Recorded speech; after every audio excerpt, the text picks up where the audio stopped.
What's up, LA Live Gang? This is your boy AC, and welcome to another edition of LA Sports Live.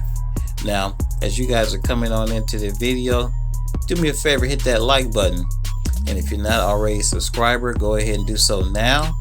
And once you become a subscriber, hit that notification bell so you will be notified every time I drop a new video on YouTube. Now, let's get down to business. As you guys saw in the thumbnail and in the title, the USC Trojans lost a tough one on the road at BYU 30-27. Now, we've been watching USC, since last week when the young freshman quarterback Keaton Slovis made his first start. And as expected, I believe the Trojans, they're ranked number 24 in the country. BYU was unranked. And I believe they were very slight favorites in this game. But as you guys know, look, when you have a young freshman quarterback and you're playing in a hostile environment on the road like BYU, anything can happen, and it did. So look, let's quickly go over the stats. Keaton he completed 24 of 34 passes for 281 yards, 2 touchdowns, and the big 3 interceptions. Those were the keys of the game. We'll get back. We'll talk about that later. The rushing attack was fine. No problems there. Of course, you guys know they run the air raid offense, so it's going to be predominantly a passing offense. But they did mix in some runs, and they were fairly successful. Michael Pittman Jr. He hauled in 9 receptions for 95 yards and 2 touchdowns. I think he's quickly establishing himself as Keaton's favorite target.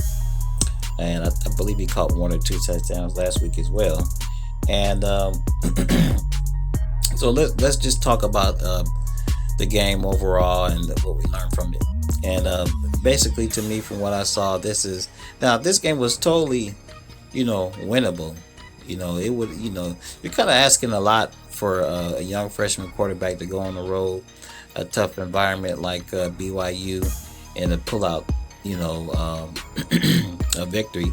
And he almost did it. But as we all know, one of the big keys in football is turnovers. You have to really limit the number of turnovers that you have. And Keaton had two big interceptions in regulation, and of course the game killer in overtime.